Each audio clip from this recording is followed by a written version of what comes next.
stop asking your stupid little boyfriends if they think about the Roman Empire, okay? That shit is fucking done. I have a new one to ask them. What we need to be asking them as a society is... Are you thinking about the new Roman Empire?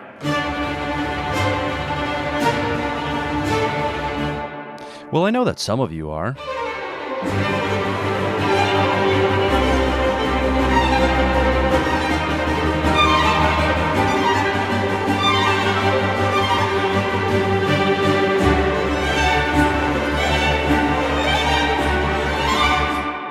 But not everybody's on the same page yet. Compared to the Roman Empire, the so-called Byzantine Empire gets a lot less love. The very name Byzantine, a name that was chosen for it, has been hijacked to refer to something devious and complicated. Whether it's in the context of a political hit piece, a malicious computing system, or a game theory problem, the term Byzantine always carries a negative connotation. But really, this cannot surprise us, not in light of what's been said about this empire by some of the most enlightened minds in history. Take, for instance, Voltaire, the infinitely quotable arch-nemesis of this channel. There exists another history more ridiculous than the history of Rome. It is the history of Byzantium. This worthless collection contains nothing but declamations and miracles. It is a disgrace to the human mind. Then there was Montesquieu, a foundational influence on the founding fathers of America. He wrote that the history of the Greek Empire is nothing but a tissue of rebellion, sedition, and treachery.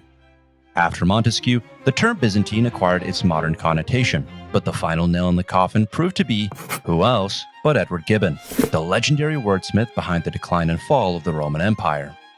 The way Gibbon saw it, the Byzantines had nothing to offer us. They were superstitious, decadent, conniving, and worst of all, weak and ineffectual. After reading Gibbon, the philosopher Hegel was left with a disgusting picture of imbecility, where wretched, even insane passions stifle the growth of all that is noble in thoughts, deeds, and persons. Thankfully, recent decades have been fairer and consequently kinder to the Byzantine Empire. This has left us with a radically different picture.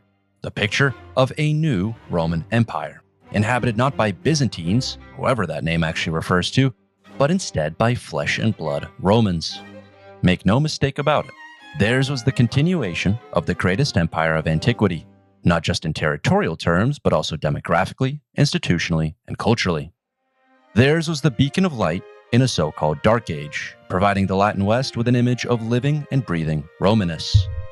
Whether they like to admit it or not, the empire builders of the Latin West were actually turning sideways to medieval Constantinople, rather than backwards to ancient Rome in pursuit of antique wisdom, culture, and legitimacy. Somehow we seem to have forgotten that, which is why guys today might be thinking about the ancient Roman Empire daily, but almost never about the new Roman Empire. While the ancient Romans have Gladiator, the film, Rome, the TV series, and Spartacus, the film and the TV series, the new Romans have gotten next to nothing. Where, we should be asking, are the movies, shows, novels, and plays about the triumph of Justinian or the disaster of the Fourth Crusade? Where are the stories with the fall of Constantinople as their set piece, when so many others have already recounted the fall of the Roman Republic? And where are the stories with the backdrop of New Rome, when so many others have already portrayed Old Rome? I don't have the answers to those questions, but what I do have is about 15 reasons why you should be thinking about the new Roman Empire. So, without further ado, here is number 1.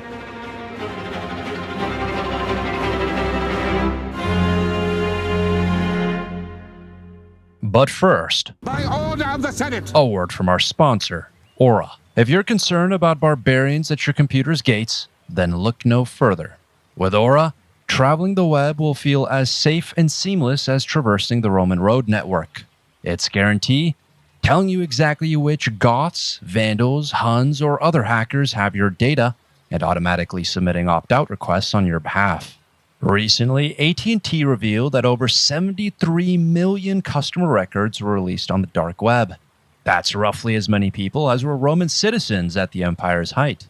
In the aftermath of this crisis, AT&T recommended that people use strong passwords, monitor account activity, and activate credit freezes or fraud alerts. But with Aura, I can have all of this done for me. I don't have to download several apps just because a company couldn't keep my data secure. If, like me, you value your privacy, you can go to the link in the video description, aura.com/empirebuilders, one word, to start your 2-week trial today. Aura uses only the most cutting-edge algorithms, a true Roman VPN for true Romans. And now, back to the video. The story of the New Roman Empire begins with the foundation of Nova Roma, New Rome, in 330 AD. Built on the continental hinge of Byzantium, the city became known as Constantinople after its founder Constantine the Great, and throughout its long history, it has been known by many other names as well. Often it was simply called the city, a fact represented by its current name Istanbul, the Turkish form of the Greek phrase to the city. For much of the Middle Ages, it was, by almost any metric, the greatest city in the Christian world. It had the biggest church, the Hagia Sophia, the biggest fortifications, the Theodosian walls, the biggest population, about 500,000, and the longest aqueducts, spanning more miles than those of Old Rome. In terms of population, Old Rome still had it beat, having peaked at 1 million inhabitants during the Pax Romana. But let's keep in mind that was a record unsurpassed by any city until the 19th century. In the Middle Ages, a population of merely 30,000 was more than enough to make you a big city, and that is more or less the size of medieval Rome. That left Constantinople in a league of its own, the only urban rival to Cordoba and Baghdad, the two great cities of the Muslim world. Now I know what you're asking. What about life on the ground? What was it actually like living in Constantinople? To answer that question, I have my friend Jack from The Histories to help us out. As David mentioned, Byzantine Constantinople was big. Really big. To give you an idea of this, I'm going to take you on a little walking tour of the city. Constantinople evolved over many centuries, with several periods of large state-sponsored building work, and periods of decline, in which portions of the city fell into serious disrepair, with many buildings being demolished. I will show you a picture of the city that includes all of its major monuments and features, although it is important to note that not all of these existed at the same time. Approaching Constantinople along the shores of the Sea of Marmara from the west, passing by a large number of farms, you'd first be confronted by the Theodosian land walls, a 60-foot high, triple-layered defensive structure, a full 3.5 miles long, complete with moat and 57 towers.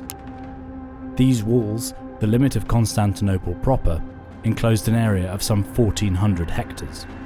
In order to enter Constantinople, you'd go through the marble-faced and elaborately decorated Golden Gate, the ceremonial entrance to the city. Passing through, you would find yourself on what was known as the Meze, an enormous avenue which stretched to the center of the city. The Meze itself passed through several large fora, centers of business and commerce: the Forum Bovis, the Forum Tauri, and the Forum of Constantine, which contained a Senate house. The area from the Forum Bovis to the Forum of Constantine, and the streets leading away to the shores of the Sea of Marmara and the Golden Horn, represented the primary commercial district of Constantinople. It was here that many of the city's foreign merchants dwelt, including Italians, Arabs, Jews, Syrians, Armenians, Rus, Georgians, and Turks, often with their own neighbourhoods. Further along the Meze stood the Praetorium law courts, before the avenue terminated in the Augusteion, a vast ceremonial square which functioned as the centre of Constantinople. On its eastern side stood the city's primary Senate house, the Curia. To the south stood the city bathhouse and the Great Palace, an intricate complex in which Byzantium's emperors dwelt and conducted the business of state, complete with its own resplendent gardens. Directly abutting the palace was the Hippodrome, an enormous structure capable of holding 100,000 spectators. Within the Hippodrome, in the centre of the track, stood an ancient marvel, the obelisk of Theodosius, an Egyptian red granite obelisk carved during the reign of Pharaoh Thutmose III in 15th century BC Egypt. The obelisk was re-erected in Constantinople by order of Theodosius I, almost 1900 years later. To the north of the Augusteion, Hagia Irene, and the incredible church of Hagia Sophia, constructed by Justinian the Great and consecrated in the year 573 AD, the focal point of religion in Constantinople. Interwoven amongst Constantinople's urban fabric were a huge number of churches and monasteries, including the Church of the Holy Apostles. These not only attended to the spiritual needs of the population, but also incorporated or were associated with schools, poorhouses, and hospitals. Such a large population, which may have reached more than 500,000 at its height, had enormous temporal needs too, namely food and water. The ports along the northern shore of the Sea of Marmara served as the primary city ports for the importing of grain to feed Constantinople's population. The harbour of Julian also served as a base for the Byzantine navy.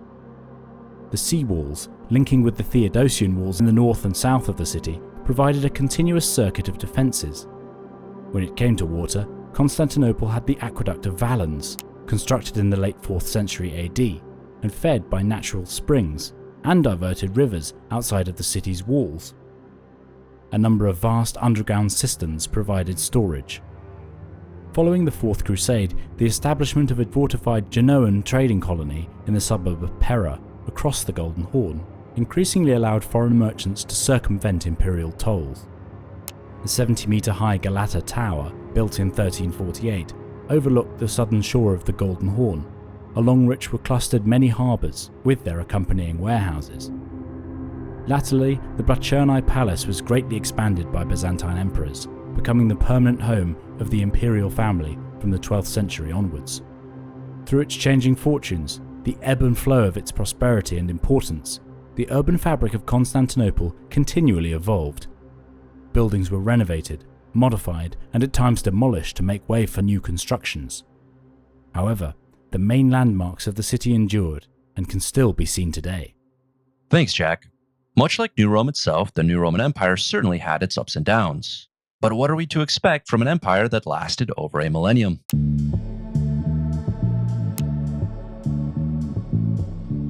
To be precise, the New Roman Empire lasted 1,123 years in total, from 330 to 1453.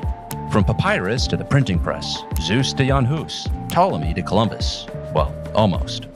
In a time and place addicted to conflict, this empire bridged the temporal gap between late antiquity and the early modern era, just as it bridged the geographic gap between Europe and Asia.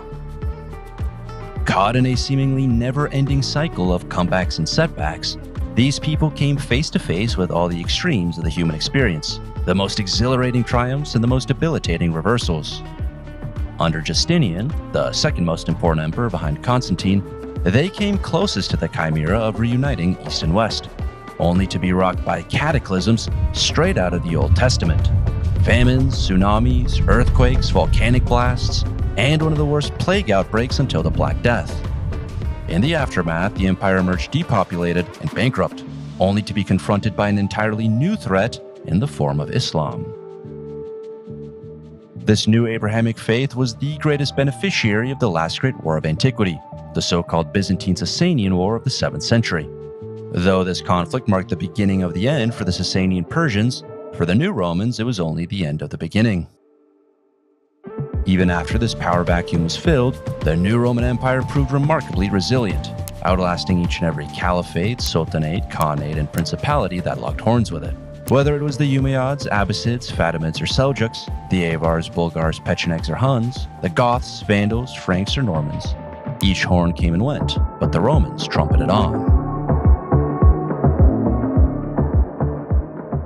Only in the mid-15th century did they go silent at last.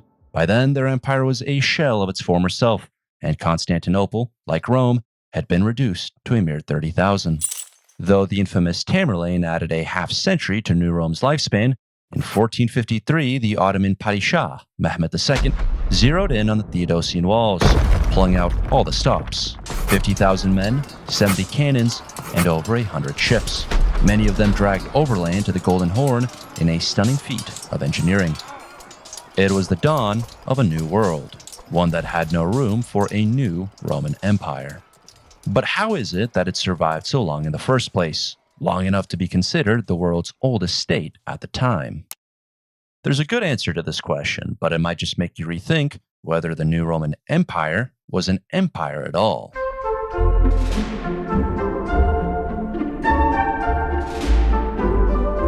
Allow me to explain. Most of the time, you'll hear historians define an empire the same way, as an expansionist civilization with a clearly established core region and people exploiting peripheral peoples and regions.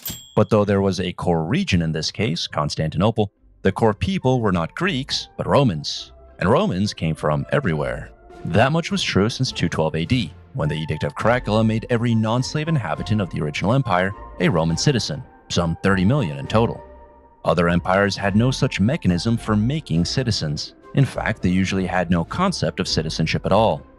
Either you were born a conqueror, a Persian, Arab, or Frank, for example, or you were born their conquered subject. Thus, it was citizens that made the Roman state unique, citizens who collectively formed a republic. Not a republic in the modern sense of that word, at least not after Augustus, but rather in the sense of a res publica, a public affair. Imperial or not, Roman heads of state needed buy-in, not just from the army, but from everyday people.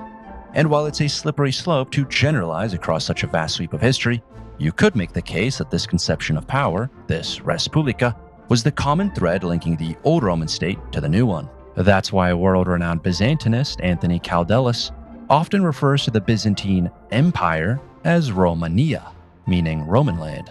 He writes that in the 9th century, Romania was not an empire. The polity of the Romans had ceased to be that a long time ago. The vast majority of its population in both the capital and the provinces were ethnic Romans with the same legal standing. In fact, there was no word in medieval Greek that corresponds to our empire. All that to say, the Byzantine Empire lasted as long as it did because it usually acted less like an empire and more like a modern state. Sometimes you don't know how good you had it until Charlemagne conquers your hometown. In 804, a community based in modern-day Slovenia issued a roughly 10-point petition concerning the rights and privileges that they used to enjoy under the Romans, but had since lost under the Franks. Nor was this an isolated incident. After the Caliphate took control of Egypt, formerly among the richest Roman provinces, one tax revolt followed another after centuries of peace and prosperity. "We are more prudent and wiser than you concerning taxes," said a Roman official to an Arab one. "You take properties from people and you make them your enemies. We are sure of not antagonizing the people, while at the same time securing our revenue and saving ourselves from the problems that you have." The Romans were neither exploitative nor absent as imperial shepherds. They fleeced the sheep, to be sure, but they were careful not to overfleece. That is why, in the 1,000-year history of the new Roman Empire, popular revolts were few and far between. Theirs was the most efficient tax system of the medieval period, made all the more efficient because taxes were often paid in cold hard coin. In a world of in-kind economics, the Romans operated on a gold solidus standard until the 11th century, making their society highly monetized, highly taxed, and highly productive. Yet this entire system depended on trust, on a social compact between the different elements of the res publica. That's why some historians consider the Byzantine Empire an experiment in big government, and ultimately nothing less than a proto-welfare state. Constantine set the tone from the very beginning. The emperors were there so that the multitude of the lower classes may not be subordinated to the interests of the more powerful. This philosophy fit hand in glove with Christianity and with its sacralization of the poor, needy, and downtrodden. However, the way this philosophy was actually put into practice was through Roman law and order. There were, for example, the reforms of Justinian. During his reign, women and children gained greater protections under the law, especially from the threat of trafficking, which the Empress Theodora had experienced firsthand. Yet the best example of Byzantine big government is probably the grain dole, which dates back to pagan Rome. This policy provided for the free daily distribution of 80,000 rations of bread, enough to feed up to 240,000 people. That was about half of Constantinople's peak population, with the open market feeding the other half. The dole is what allowed Old and New Rome to get so big, and as long as Egypt remained the imperial breadbasket, the grain ships just kept coming, making the sea seem forested, a city upon the waves. But even after Egypt was lost in the 7th century, the new Roman state remained essentially paternalistic in nature, constructing countless churches and monasteries to fulfill the massive spiritual and worldly needs. During the medieval period, these Christian institutions doubled as schoolhouses, orphan homes, and retirement communities. After Constantinople was reduced to a river of fire in the Fourth Crusade, it was in these houses of God that tens of thousands took refuge. Yet the new Roman Empire also developed a new kind of institution, one with ancient precedents but modern applications.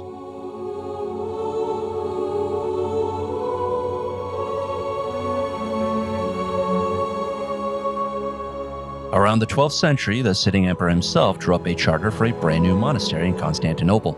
Included was an endowment for a nursing home, a leper colony, and 50 sickbeds. These were complete with medical instruments and full-time female doctors, who made about 3/4 of their male colleagues' earnings.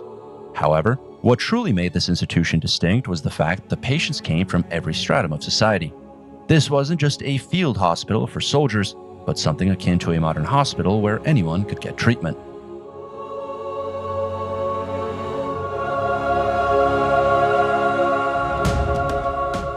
That meant that it was probably always full.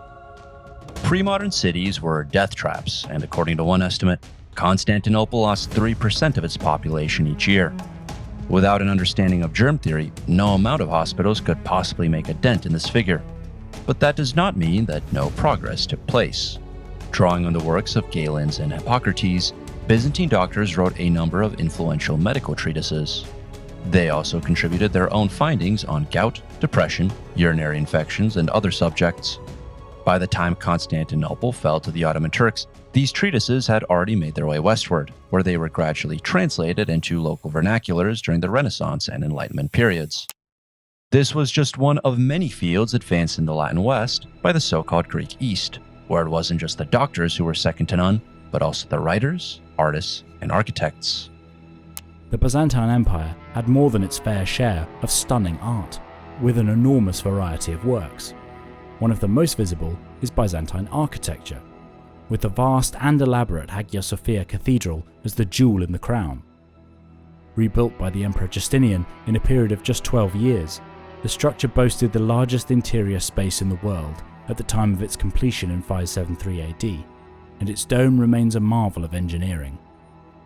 Byzantium inherited and continued Roman building techniques, constructing advanced structures such as aqueducts and cisterns. Byzantine architecture was highly decorative too, replete with carvings, columns, and mosaic. Speaking of mosaic, Byzantine artists produced some of the world's finest, the most famous and perhaps most beautiful of which can be found in Italy. The mosaics in Ravenna adorning the walls of the Basilica of San Vitale are incredible examples of Byzantine artistry, projecting the prestige and power of their creators and patrons. Another prestige product was Byzantine silk, a favourite of political elites across Europe. We'll cover silk in more detail in a moment. Byzantine artists had a thing for crowns too, such as the intricate monomachos crown, with its enamel-decorated panels created using the cloison technique. Aside from a period of iconoclasm from the 8th to 9th centuries, Byzantine artists channeled much of their considerable skills into the creation of ornate icons, delicately wrought and coated with valuable gold leaf.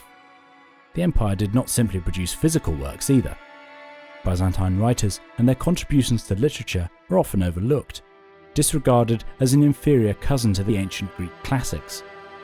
However, Byzantine literature featured Homeric histories such as the Alexiad, poetic epics detailing the exploits of the frontiersman-like XIII, and the first romantic novels penned since antiquity, such as Prodromus's Rodanthe and Dosicles.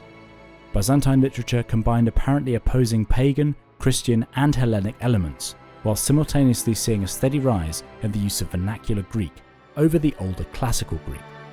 Byzantium's artistic production is often overlooked, perhaps because the empire was ending just as the European Renaissance entered full bloom. However, Byzantine craftsmen were amongst the finest in late antiquity and the medieval period, arguably responsible for continuing and developing the artistic traditions of Rome and Greece. On top of all that, the new Roman Empire also dominated the fashion industry, this by cracking a secret that eluded even their ancient forebears. In those days, silk was to fashion what icons were to art. We all know that the ancient Romans were obsessed with this material, but they never learned how to make it, opting to source their entire supply from the Silk Road. The new Romans were fine with that too, at least until the reign of Justinian. At that point, gold outlays to Persian middlemen were costing the state too much. That's why 2 Byzantine monks were sent to China to steal its intellectual property, in other words, to get their hands on silkworm eggs.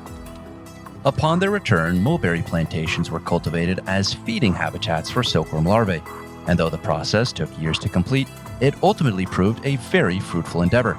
Silk weaving was declared a state monopoly, and a new revenue stream was generated from foreign and domestic sales. Venice and Rus were some of the biggest customers, and the former acted as a middleman to the rest of Europe.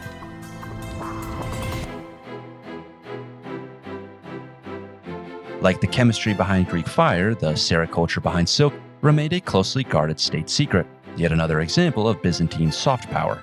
Eventually, though, the Normans got their hands on this IP, kidnapping a few silk weavers from Thebes and hauling them to Palermo in the 12th century. In summary, Byzantine influences were to be found everywhere from Western medicine to literature to art to architecture to fashion. The more you look, the more you find. It gets to a point where we have to seriously wonder, without the new Roman Empire, what would the Italian Renaissance even look like?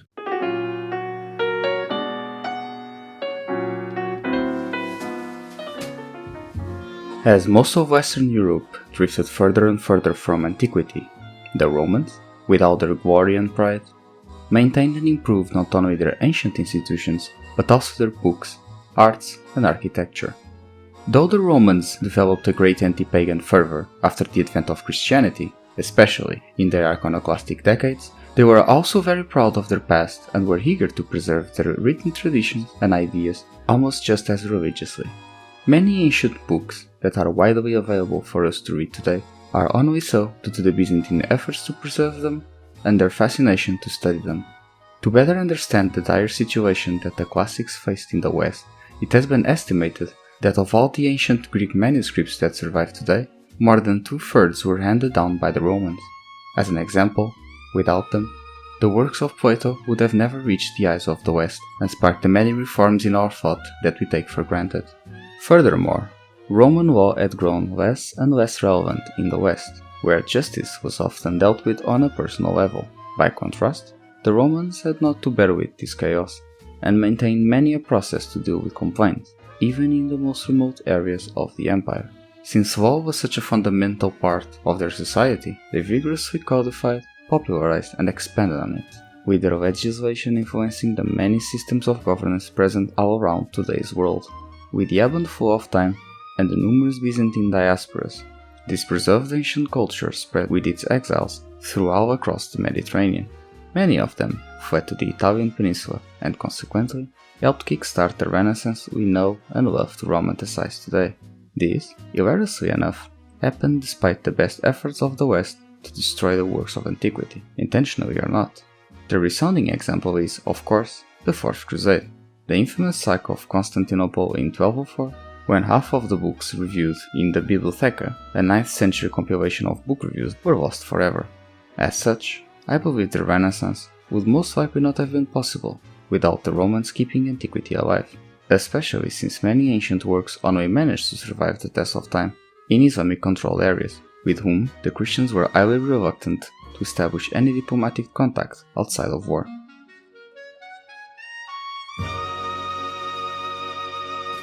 You know, there's actually another way the new Roman Empire honored its past, maybe a bit lowbrow compared to legal codes and literature, but every bit as Roman and every bit as entertaining.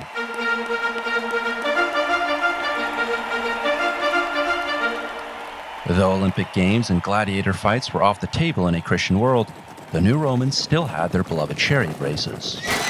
This was in fact one of the most enduring athletic competitions in all of human history, lasting roughly a millennium in total. That made the Hippodrome a center of both athletic and social life in Constantinople. It was there that the emperor gauged the mood of the masses, and the masses gauged the mood of the emperor. Between the Hippodrome and the grain dole, few empires ever did bread and circuses better. On one occasion, the equivalent of a halftime show was staged in honor of a neighboring sultan's visit. But instead of fireworks and singers, the crowd was treated to Greek fire and Arab stuntmen. I'll spare you the instant replay. Let's just say that mechanical wings were involved, and the whole thing went about as well as you might expect. Oh, that's gotta hurt. Do it again, I wasn't looking. Bread and circuses definitely had their costs.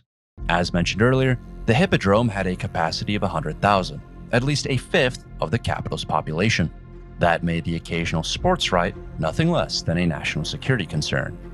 One incident in particular stands head and shoulders above the rest, the Nika riots, when tens of thousands perished and half the city went up in flames.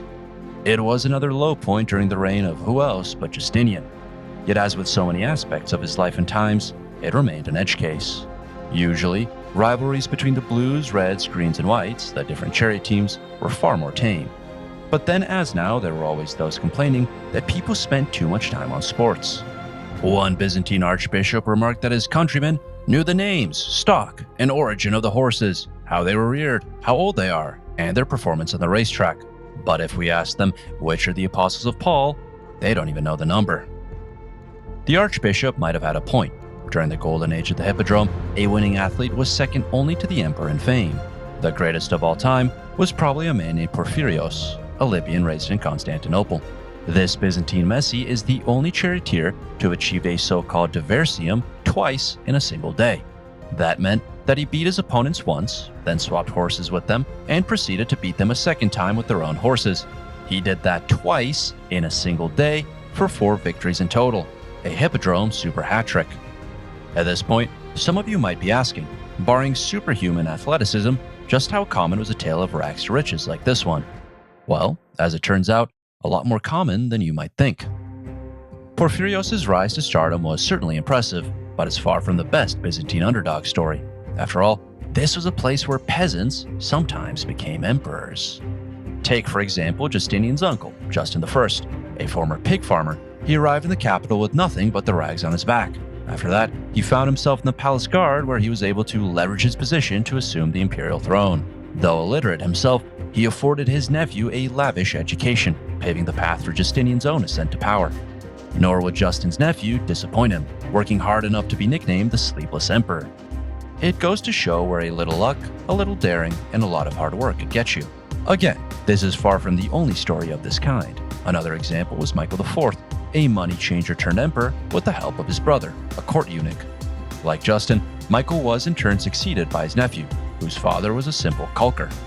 Then there was Basil I, later praised as a new David, who rose up from the sheepfold to rule the state. Basil explicitly set out from his hometown knowing that in large cities, people of talent can prosper and advance to a higher station in life. Though he felt the need to fabricate a fancy genealogy for himself, this proved unnecessary. The emperor wasn't fooling anyone by saying that he was descended from Alexander and Constantine the Great. By then, it was known far and wide that the new Roman Empire was not a dynastic state. As Anthony Caldelis wrote, this aspect of the Roman system drew surprised reactions from foreigners, including Arabs who commented that there was no hereditary right among the Romans, a Chinese traveler who noted that the Romans chose the most capable man as their king, but then deposed him if he failed, and a Khazar who wondered why the Romans chose emperors from different families. We do it by family, he explained. So how come the new Romans got to be distinct in this way? Well, the long and short of it is that they had a sufficiently advanced state apparatus. The empire's 2 pillars were the army and the bureaucracy, both of which brimmed with competent officials. And where did all these officials come from? Well, they came from all across the empire, from Thrace, Macedonia, Armenia, and elsewhere. That was in fact Constantinople's secret for replenishing its population: immigrants.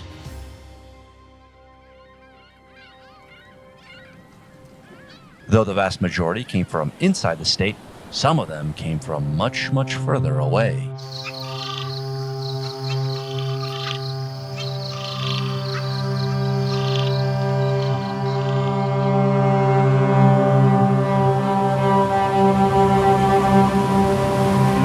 During the reign of Basil II, a band of 6,000 Vikings descended on Constantinople. However, these Vikings came not to attack, but to protect, having been sent by the Grand Prince of Kiev in exchange for a Byzantine bride. This army-sized wedding gift formed the core of the Varangian Guard, its name derived from the Old Norse pledge. As one contemporary observed, the whole group carries shields, and they brandish on their shoulders a certain single-edged heavy iron weapon, i.e. the Dane axe. Eventually, the Guard expanded beyond Norsemen to also include their victims, the Anglo-Saxons, no doubt leading to biographies that easily beggar fiction. Despite being composed of former rivals, the Varangians proved equally reliable on and off the battlefield.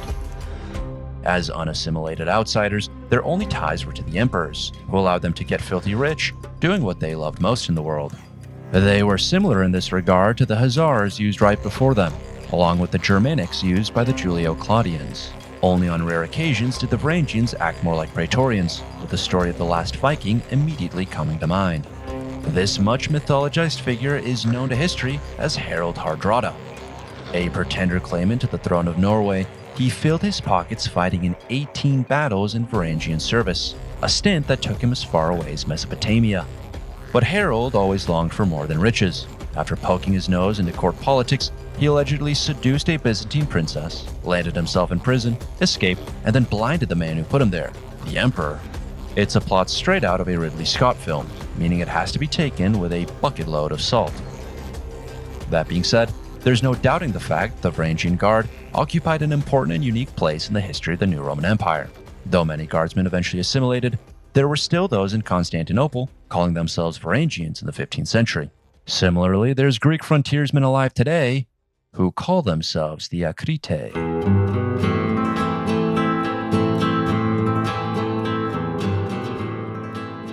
What comes to your mind when you hear the words warrior of the frontiers? A knight of Arthurian legends fighting off Picts and Scots, or an Iberian border lord skirmishing with the Moors? A willful Cossack roaming the steppes, or a Clint Eastwood character dispensing justice with a big iron on his hip? A lone adventurer performing feats of valor is a motif familiar to many cultures, and the Eastern Romans were one of those. We often forget that the Eastern Roman Empire was not just Constantinople. Although never as vast as classical Imperium, at different times it controlled significant territories in both Europe and Asia. For much of its history, the Asian borders of the empire were defined by the mountain ranges of eastern Anatolia. On the other side of the mountains was the Muslim world, and the relationship between the neighbors was rarely cordial. While people of different faiths could coexist amicably in the trading ports of the Mediterranean shore, the mountainous borderlands were in a state of constant warfare. A citizen of the capital could rely on the regular imperial army to stop a big invasion before it got too close to his estates. But the ever-present danger of a surprise attack from across the border made the locals of eastern Anatolia learn to fend for themselves. Their upbringing was different from that of a capital dweller.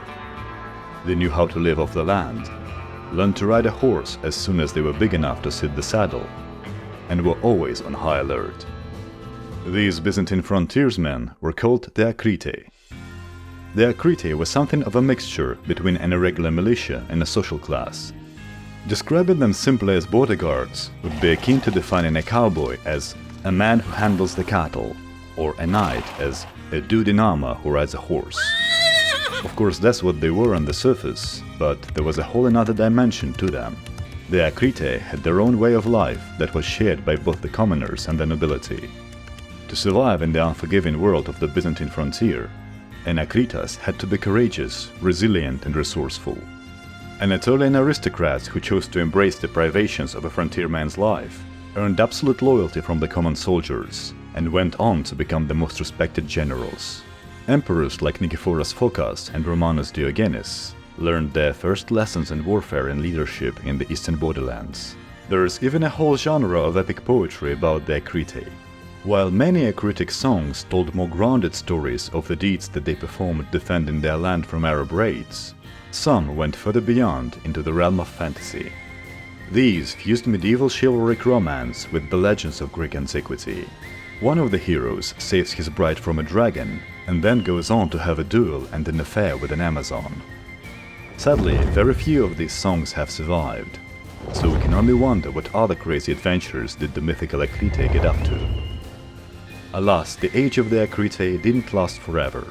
Their importance took a massive hit when Eastern Anatolia was lost after massacred, and in the 14th century they effectively ceased to exist when the Ottomans took over the rest of the empire's Asian possessions. However, their stories lived on in folk tales, songs, and epic poems. Like the knights of Arthurian legends, they continued to inspire the future generations through tales of their valor, courage, and grit.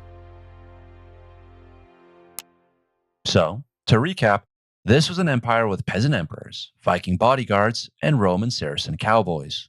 Little wonder that it inspired some of the greatest fantasy literature of all time. In the north, Arnor dwindles, is broken into petty princedoms, and finally vanishes. In the south, Gondor rises to a peak of power, almost reflecting Numenor, and then fades slowly to decayed Middle Age, a kind of proud, venerable, but increasingly impotent Byzantium. That's J.R.R. Tolkien in a letter pertaining to Lord of the Rings, confirming what many students of history are quick to point out. Gondor is Middle-earth's Byzantine Empire. That makes Minas Tirith Constantinople, an influence that Peter Jackson's Return of the King doubles down on with Byzantine clothing and domes.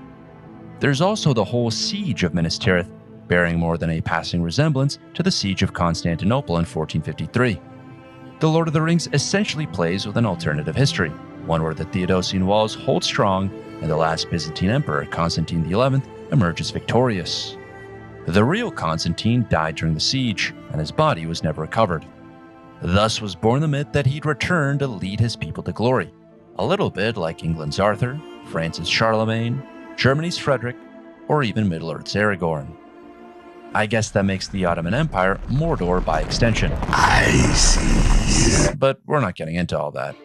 Instead, I'd like to turn your attention to the new Roman Empire's furnace watchposts. This advanced warning system linked Constantinople to the eastern frontier, allowing a message to pass across the whole of Asia Minor in less than an hour.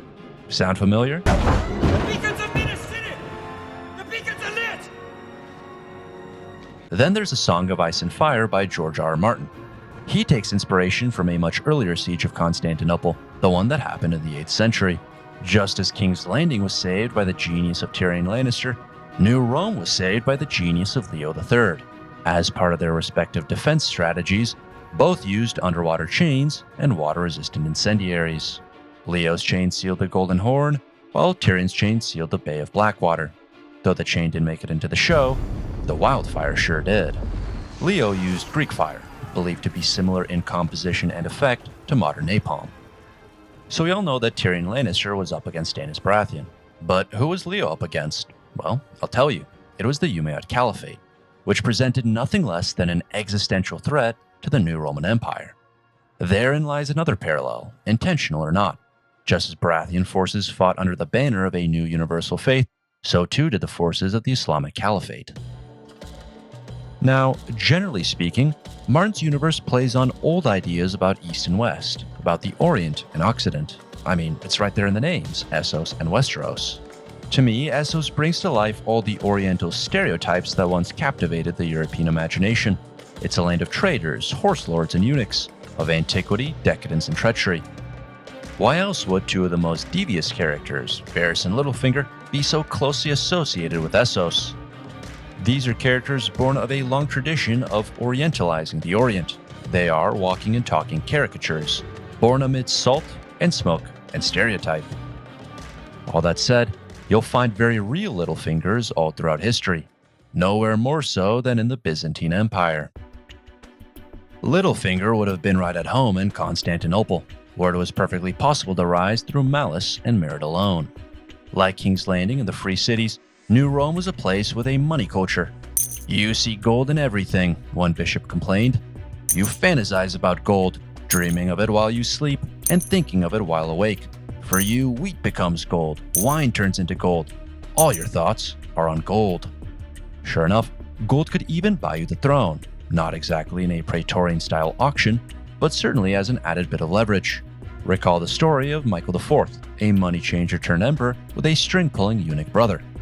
It was a rise that prompted one of his generals to wonder why, when there were so many excellent men of distinguished families, a vulgar and 3 pence a day man should be preferred. The funny part is that this very general seems to have had a self-made father, a fact that brings us to an important truth.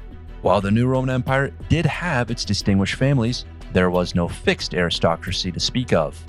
A surprising number of emperors died unmarried and childless, some intentionally so, and one such emperor, Basil II, knowingly observed that the Rome's greatest families only stuck around for about a century.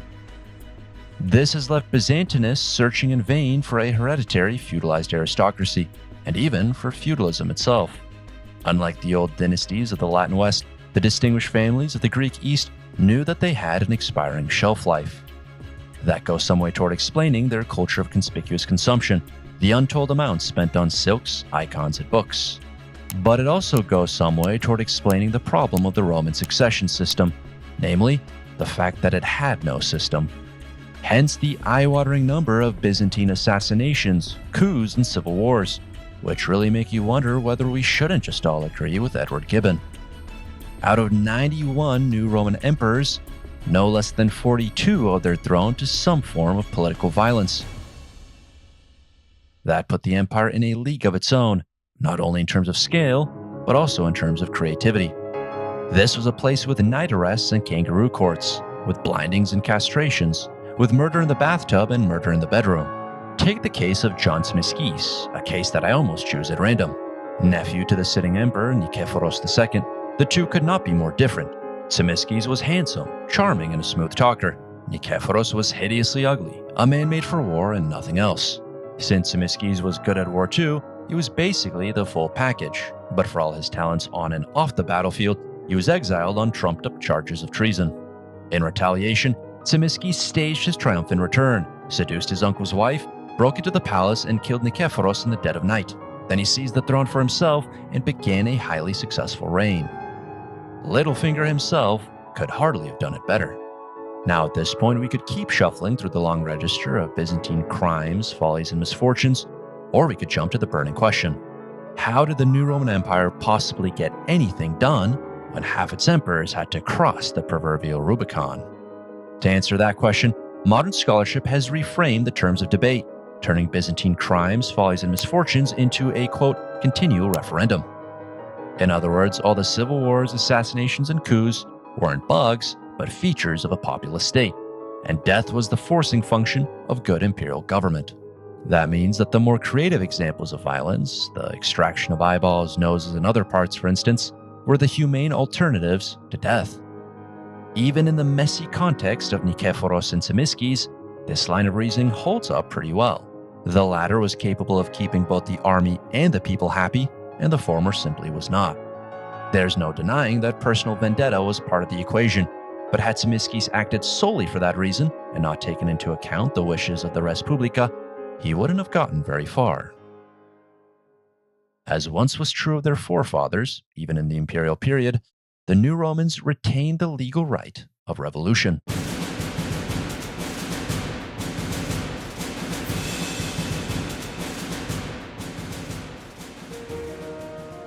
As we wrap up, I think it's important to keep one thing in mind. You can make the case that medieval Constantinople was money-mad, status-obsessed, and power-hungry, but Imperial Rome was absolutely no different. This is the corollary that people tend to forget. Neither Old Rome or New Rome solved the succession problem. But even if that caused disorder, this video has been nothing if not a testament to the fact that the wheels of progress kept turning. In fact, a little disorder might even have greased those wheels. Unlike tax riots, independence revolts, and separatist movements, the type of disorder that we've discussed, the assassinations, civil wars, and coups, were the symptoms of a pre-modern state suffering from success. Emphasis on the word pre-modern. There was corruption, but there was also a gold currency, a silk trade, and a tax system that was reasonable and fair. There were coups, but there was also a bureaucracy that was professional and meritocratic. There were civil wars, but there was also an army that functioned as well as the bureaucracy, and also made the new Roman state a buffer between two warring religions. But the external shocks, the raids, invasions, and jihads, were a different story completely. These tended to have a negative effect, politically, culturally, and economically. What does that tell us? Well, possibly that the Byzantine Empire did just fine when it was left alone. Unlike other empires, it did not rely on conquest to keep its inhabitants happy. Instead, those inhabitants, i.e. Roman citizens, were kept happy with a well-functioning state apparatus. That often made the Byzantine Empire less of an empire and more of a state, as previously established. I want to end with a quote by Anthony Caldelas, whose paradigm-changing book was the main source used for this video. In no other field of research is the identity of the people being studied denied so strenuously as in Byzantine studies. Yet now these obsolete ideologies and the cognitive dissonance required to maintain them are being swept away. What was formerly called the Empire of the Greeks, and more recently the Byzantine Empire, is quickly claiming its place as a direct continuation of the ancient Roman state and its culturally complex society. Better than calling it a late or medieval Roman Empire, this book foregrounds an overlooked term used by the Enlightenment historian Edward Gibbon, who flagged it in 2 places as a new Roman Empire. Contrary to his narrative, however, its history was less a long decline and more an ongoing renewal of its basic modes. As late as the 12th century, authors in Constantinople could still imagine it as a new Rome, a wrinkleless Rome, a Rome forever young, forever renewed. Yet paradoxically, it was also born old. It directly inherited Roman political traditions, Greek literature, and biblical monotheism that were each about 1,000 years old when New Rome was built. Gibbon, man, even when he's wrong, he's right.